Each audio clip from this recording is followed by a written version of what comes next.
शुकासारिखे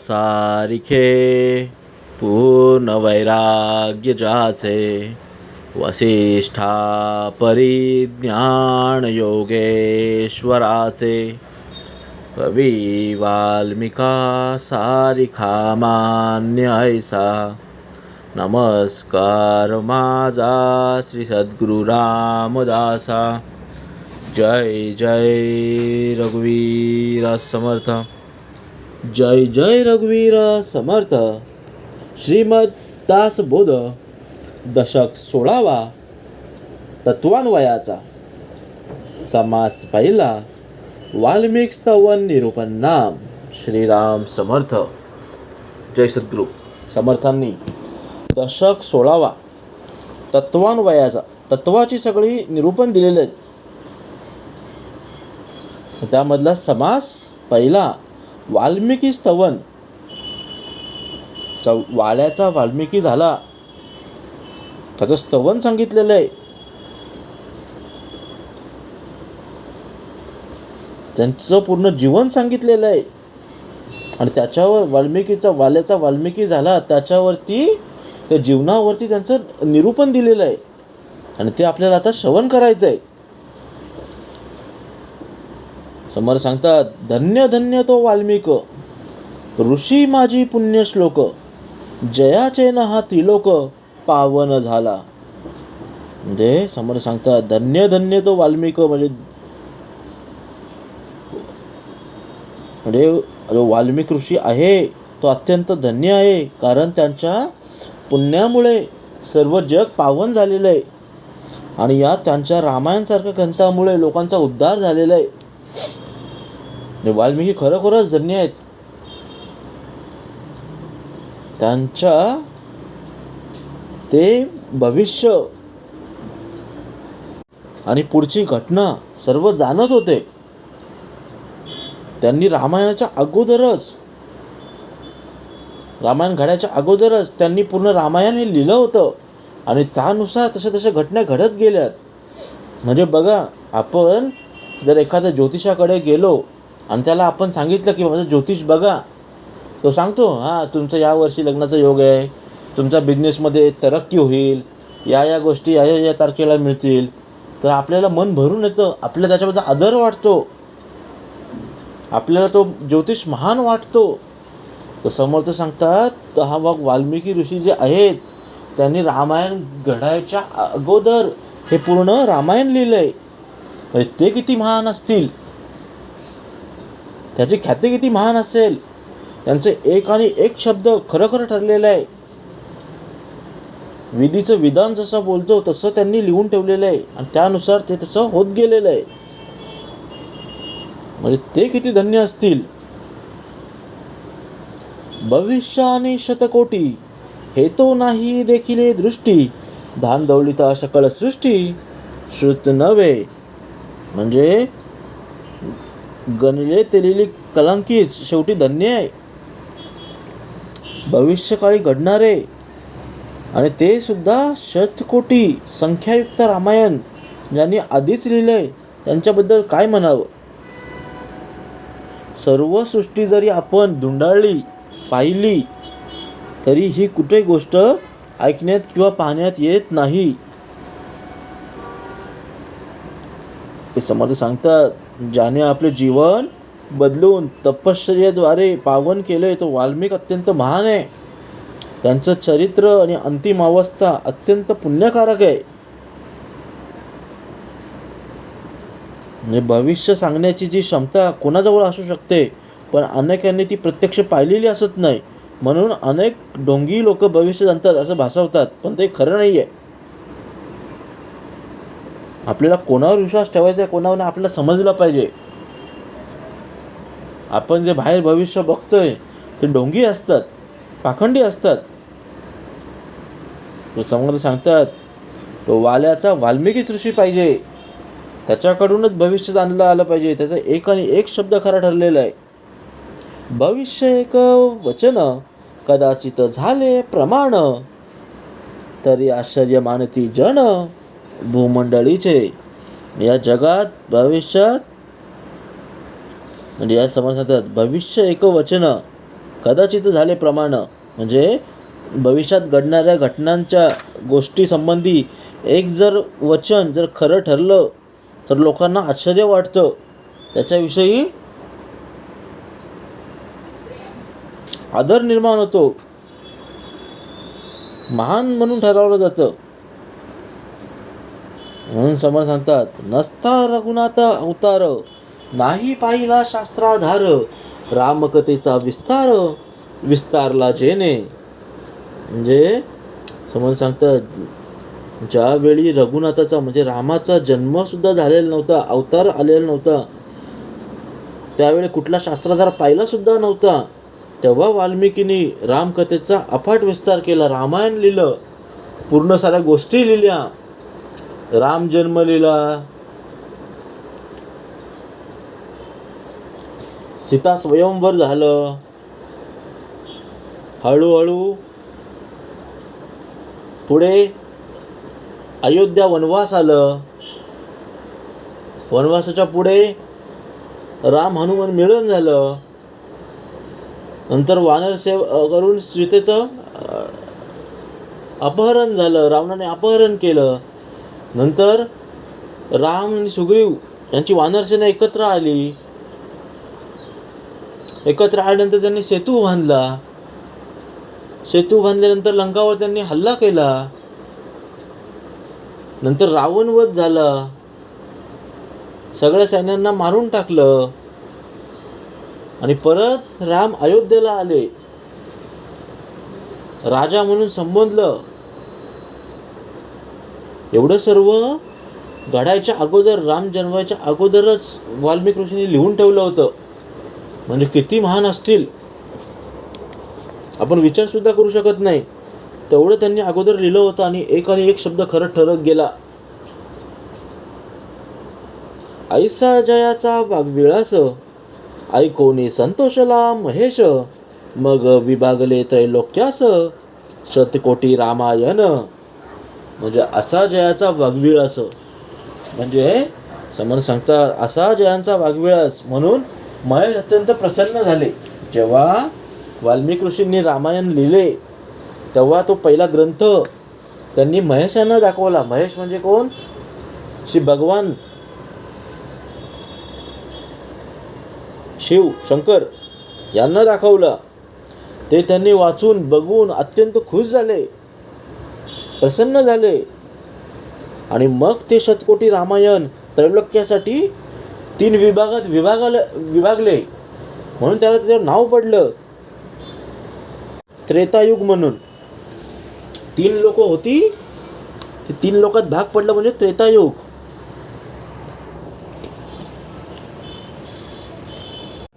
ऋषी होते थोर थोर, बहुती केला कवित्व विचार, परी वाल्मिका सारिका कवेश्वर, न भूतो न भविष्यती. समोर सांगतात ऋषी होती थोर थोर, म्हणजे जेवढी साधू आहेत, संत आहेत, ते सर्व थोर आहेत, थोर आहेत, थोर होऊन गेले. त्यातील अनेकांनी काव्यरचना केली, पण वाल्मिकी ऋषीसारखा कवीश्वर पूर्वी आधी कधी झाला नाही, होणे नाही, आणि होणार सुद्धा नाही. भविष्य काळात नसेल त्यांच्यासारखा भूतो न भविष्यती. पूर्वी केली दृष्ट कर्मे, परी पावन झाला राम नामे, नाम जपता दृढ नेमे, पुण्यसीमा सांडली. म्हणजे आता वाल्मिकांचं स्तवन दिलेलं आहे, त्यांच्यावर निरूपण सांगितलेलं आहे. पहिला वाल्मिकी कसा होता? वाल्मिकी नव्हताच, नंतर वाल्मिकी झाला जेव्हा त्यांना राम नावाचा मंत्र मिळाला. पहिला तो वाड्या कोली होता. समोर सांगतात त्याची पूर्ण हिस्ट्री दिलेली आहे. जेव्हापासून तो घरात राहायचा तेव्हा तो जंगलात जायचा, तो एक दरोडेखोर होता, डाकू होता. तो जंगलात राहून येणारे जाणारे जी लोक होती त्यांना लुटायचा, सोनं चांदी घ्यायचा, पैसे घ्यायचा, लुटमाऱ्या करायचा, आणि तो घर चालवायचा. एकदा हे सर्व बघून हे त्याचं दररोजचा असायचं. हे डेली त्याचं रुटीन असायचं. कोण येत जात असेल त्याला लुटायचा, त्याच्यावर तो घर चालवायचा. मग हे बघून एकदा नारद मुनी बघितलं हा किती पाप करतोय, तर त्याला एकदा सांगितलं, अरे काय करतोयस, हे चांगलं नाही आहे, हे जो करतोयस तो तू नरकात जाशील, हे सर्व पाप आहे, हे कोणासाठी करतोयस. तो बोलतोय, वाल्मिकी बोलला की मी माझ्या मुलांसाठी, बायकोसाठी करतोय, माझा संसार चांगला चालावा म्हणून मी करतोय. पण तेव्हा नारद मुनी म्हणाले की हे सर्व करून, लुटमाऱ्या करून,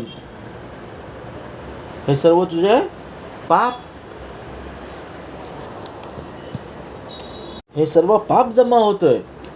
आणि या तुझ्या पापामध्ये तुझे घरवाले जे आहेत ते तुला साथ देत आहेत का नाही ते विचारून ये. तिथपर्यंत मी थांबतोय. हे ऐकून वाल्मिक ऋषी वाल्याकोली, जो पहिला वाल्याकोली होता, तो घरी गेला. त्याने बायकोला विचारलं, पोरांना विचारलं, मी जे लूटमाऱ्या करून जो घरी आणतोय त्यामध्ये जो पाप आहे त्यामध्ये तुम्ही भागीदारी आहात का, होणार का. तेव्हा बायकोने हात वर केला, मुलांनी हात वरती केला, बोललो तुमच्या पापामध्ये आम्ही सहभागी होणार नाही. तुम्ही जे कर्म करताय त्याची कर्माची फळं तुम्हाला भोगावी लागतील. या पापामध्ये आम्ही भागीदार होणार नाही, दोघांनी सुद्धा सांगितलं. मग ते परत आले, घरातून परत आले. नारद मुनीला म्हटले की मी जे आता कर्म केले, आतापर्यंत कर्म करत आलोय, त्यामध्ये घरच्यांचा वाटा राहणार नाही, भागीदार राहणार नाही पापामध्ये, असं सांगितलंय. तेव्हा नारद मुनी म्हणाले की आता हे सर्व सोडून दे, रामनामाचा जप कर, एवढा जप कर की मी येतपर्यंत तू नाम जपत असला पाहिजे. तेव्हा आल्या बोलत, ठीक आहे, तुम्ही येतपर्यंत मी रामनाम जप करतो. वाल्या कोली होत्या त्या जागेवर बसला. नारद मुनी निघून गेले. त्याला राम बोलता येत नव्हतं. शेवटी तो मरा मरा मरा बोलायचा. पण या शब्दातून मरा बोलला तरी राम राम राम राम राम राम मरा मरा मरा मरा मरा मरा करून राम राम शब्द बरोबर उच्चार होत लागला. त्यांनी एवढी पाप केले होते, कर्म केले होते, त्यांची रांजणं भरली होती, 7 रांजणं भरली होती. तो एक एक पाप केल्यावर तो एक एक खडा टाकत जायचा त्या रांजणामध्ये. अशी 7 हे गेली होती, रांजणं भरली होती. आणि तेव्हापासून जो राम नाम म्हणत होता तेव्हापासून तो 1 दिवस, 2 दिवस, आठवडा, महिना, असे अनेक वर्ष न घरी जाता तो तिथल्या तिथेच बसून रामनाम जप करत होता. आणि रामनाम जप करून म्हणजे एवढा त्या जागी स्थिर झाला, एवढा त्या नामात गुंतला की आजूबाजूला त्या मुंग्यांचे, लाल मुंग्या ज्या असतात त्यांचे वारूळ तयार झाले बाहेर, शरीराभोवती. त्याला डसू लागल्या. तरी तो त्या नामामध्ये एवढा गुंतला होता की त्यांनी रामनामाचा जो गजर आहे तो त्यांनी सोडला नव्हता. आणि हे पाहून देव त्यांना प्रसन्न झाले आणि त्याची हळूहळू जी पाप होती ती सर्व कमी झाली, नाहीशी झाली. म्हणून समर्थ सांगतात, किती तुम्ही पाप केलं तर राम नामाशिवाय म्हणजे नामस्मरणाशिवाय मुक्ती नाही. नामस्मरण हे एकच औषध आहे की ती तुम्हाला पुण्यमार्गाकडं, मोक्षाकडं नेऊ शकतं. म्हणून समोर सांगतात, पूर्वी केली दृष्टी कर्मे परी पावन झाला रामनामे, नाम जपता दृढ नेमे पुण्यसीमा सांडली. म्हणजे पूर्वी त्याने अनेक खूप दुष्टकर्म केली, एकदा जर राम नाम त्याला पावन झालं तेव्हा दृढ नेमाने अखंड नाम जपण्यामुळे त्याची पुण्याने सीमा ओलांडली, पाप कमी झालं. उफराटे नामे म्हणता वाचे, पर्वत फुटले पापाचे, ध्वज उभारले पुण्याचे, ब्रह्मांडे वरुते. म्हणजे त्यांनी उलट्या रामनामाचा जप इतका सुरू केला, मरा मरा मरा मरा मरा मरा मरा मरा मरा मरा असं बोलून तो रामनाम इतका जपला की त्याचे पूर्वीचे पर्वत एवढे पाप सर्व नष्ट झाले आणि ब्रह्मांडामध्ये त्याच्या पुण्याचे ध्वज फडकत राहिले. वाल्मिकी जेथे तप केले ते वन पुण्य पावन झाले. शुष्क काष्टी अंकुर फुटले, तपोबळे तयाच्या. समर्थ सांगतात, जिथे वाल्याकोली वाल्मिकी जिथे तपाला बसले होते, ज्या जंगलात वनामध्ये बसले होते, ते वनसुद्धा पावन झाले, पुण्य पावन झाले. एवढंच नव्हे तर त्याच्या तपोबलाने शुष्क काष्ठालाही अंकुर फुटले. म्हणजे बघा किती त्यांची भक्ती होती, सरस होती. आता आपल्याला एवढं करता सुद्धा येत नाहीये. त्यांनी पापाचा गडा ठेवला होता, भरून ठेवला होता, 7 रांजणे भरले होते, एवढे त्यांनी पापाची गणना केली होती. आपण आता एवढी पाप कर्म करतोय, आपल्यालाच माहीत नाहीये. डोळ्याने वाईट बघतोय, हाताने काही वाईट कर्म करतोय, कानाने काही वाईट कर्म करतोय, चोऱ्या लबाड्या. समोर सांगतात हे सर्व चुकीचं आहे. आणि या परिस्थितीतून जर सुटायचं असेल तर नामस्मरण महत्त्वाचं आहे, भक्ती महत्त्वाची आहे, उपासना महत्त्वाची आहे. पूर्वी होता वाल्या कोळी, जीव घातकी भूमंडळी, तोची वंदिजे सकळी, विबुद्याने ऋषेश्वरी. म्हणजे पूर्वी त्याला समोर सांगतात वाल्या कोळी नावाने ओळखलं जात होतं. सर्व जगात तो जीवघातकी म्हणून त्याला ओळखत होते. आणि तेच पुढे जेव्हा नामामुळे इतकं थोर झाले की त्याला सगळे देव, विद्वान आणि ऋषी म्हणून वंदन करू लागले. उपरती आणि अनुताप, ते कैचे उरेल पाप, देहांत तपे पुण्य रूप, दुसरा जन्म झाला. म्हणजे ज्याला उपरती आणि पश्चाताप झाला असेल त्याला पाप कसं शिल्लक राहील.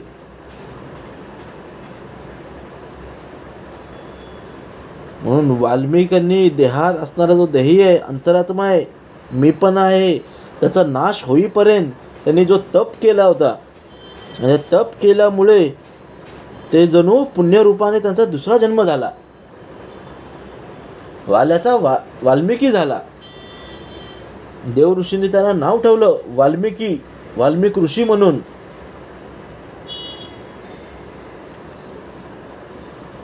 अनुतापे आसन घातले, देहांचे वारुळ झाले, त्याची नाम पुढे पडिले, वाल्मिकी ऐसे. समोर सांगतात एवढं त्यांनी नामस्मरण केलं, रामनामाचा जप केला, अनुताप हो आसन घातले, कृतकर्माचा अत्यंत पश्चाताप झाल्याने उलट्या रामनामाचा जप केला. आणि हे करून आसन जे घातले ते देहावर वारूळ वाढले, मुंग्यांचं वारूळ चढलं तरी त्यांना कळलं नाही. त्यामुळेच त्यांना वाल्मिकी हे नाव पडले. वारुळास वाल्मिकी बोलिले, म्हणून वाल्मिकी नाम साजे, जयाच्या तीव्र तपे झिजे, हृदय तापासाचे. म्हणजे वारुळालाच वाल्मिकी म्हणतात, म्हणून त्यांना वाल्मिकी हे नाव शोभून दिसले. बघा, म्हणजे समाजाने लिहून ठेवलंय वारुळाला वाल्मिक म्हणतात, म्हणून त्यांना वाल्मिक ऋषी म्हटलं झालं. आणि त्यांची तपस्या पाहून तपस्वी लोकांच्या हृदयाची थरकाप उडतो. जो तापसा माझी श्रेष्ठ, जो कवेश्वरामध्ये वरिष्ठ, जयांचे बोलणे स्पष्ट, निश्चयाचे. म्हणजे वाल्मिक ऋषी हे तपस्यामध्ये श्रेष्ठ आणि कवीश्वरामध्ये वरिष्ठ होते.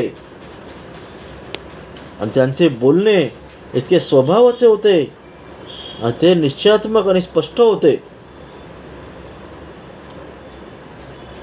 जो निष्ठावंतांचे मंडन, रघुनाथ भक्तांचे भूषण, ज्याची धारणा असाधारण, साधका सदृढ करी. म्हणजे वाल्मिकी हे त्यांच्या दृढ निश्चयामुळे, निष्ठावंतामध्ये अलंकार जसं असतात सोने चांदीप्रमाणे तसं शोभून दिसतात, आणि रघुनाथ भक्तांना ते भूषणास्पद वाटतात. आणि त्यांची असाधारण धारणा ही साधकांना त्यांची धारणा सदृढ करण्यास प्रेरणा देते. जेव्हा त्यांनी रामायण ग्रंथ लिहिला तेव्हा लोकांचा उद्धार झाला. तिन्ही लोकांचा उद्धार झाला. धन्य वाल्मिक ऋषेश्वर, समर्थांचा कवेश्वर, तयासी माझा नमस्कार, साष्टांग भावे. समर्थ सांगतात ऋषीवर वाल्मिकी जे श्रीराम समर्थांचे कवीश्वर आहेत ते खरोखर धन्य आहेत. समर्थ म्हणतात की त्यांना माझा साष्टांग नमस्कार आहे, नमस्कार करतोय.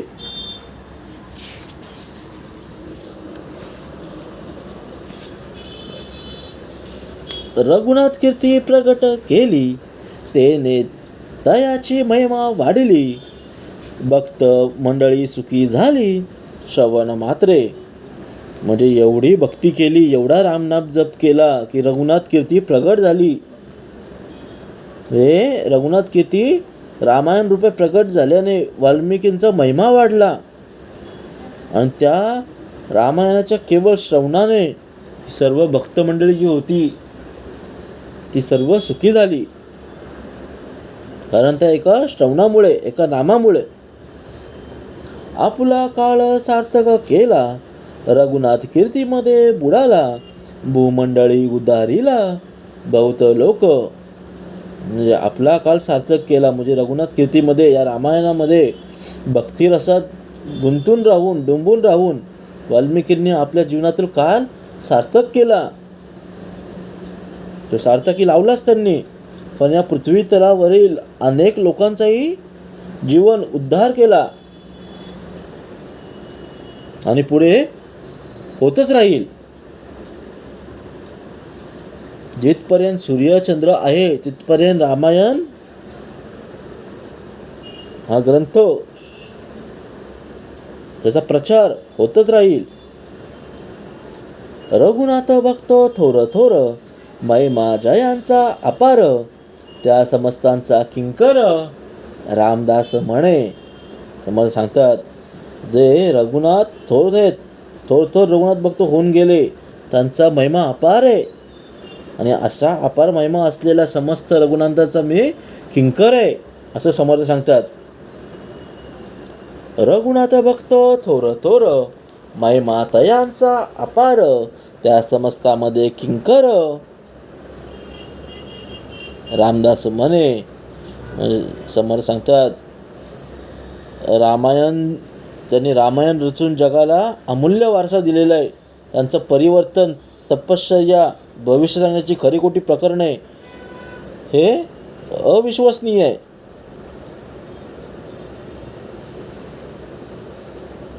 आणि वाल्मिकींनी रामायणाची 3 विभागामध्ये रचना केली, आणि त्यातील अध्याय, कथा, अनुक्रम आणि श्रीरामांचं चरित्र आणि विश्वविख्यात साहित्य यांचा उल्लेख केलेला आहे. म्हणून समर्थ सांगतात वाल्मिकी ऋषी अत्यंत पुण्यपावन आहेत, धन्य आहेत, कारण त्यांच्या तपश्चर्याने केलेली जी जीवन आहे ते पवित्र झालेलं आहे, आणि त्यांच्यामुळे जगाला रामायणसारखा महान ग्रंथ मिळाला आहे, आणि त्यांच्या कृपेने संपूर्ण मानवजातींचे कल्याण झालेलं आहे. म्हणून शेवटी समर्थ सांगतात की वाल्मिकी रामायण अत्यंत विशाल आणि दिव्य आहे. त्यातील कथा, उपदेश आणि आदर्श आणि घटना या जगाला मार्गदर्शन करणार आहेत. आणि जर रामायणाचा आपण अभ्यास केला तर जीवनातील सर्व दुःख नाहीसे होतील, भ्रम संकट दूर होतील. आणि जे वाल्मिकी ऋषींनी जे रामायणाचे 3 मुख्य भाग आहेत ते सर्व जगाला, मानवी जीवनाला योग्य मार्ग दाखवणार आहेत. म्हणून समोर सांगतात रघुनाथ भक्त थोर थोर, महिमा जयांचा अपार, त्या समस्तांचा किंकर रामदास म्हणे. इति दासबोधे गुरुशिष्य संवादे वाल्मिकस्तवन निरूपण नाम समास पहिला. जय जय रघुवीर समर्थ.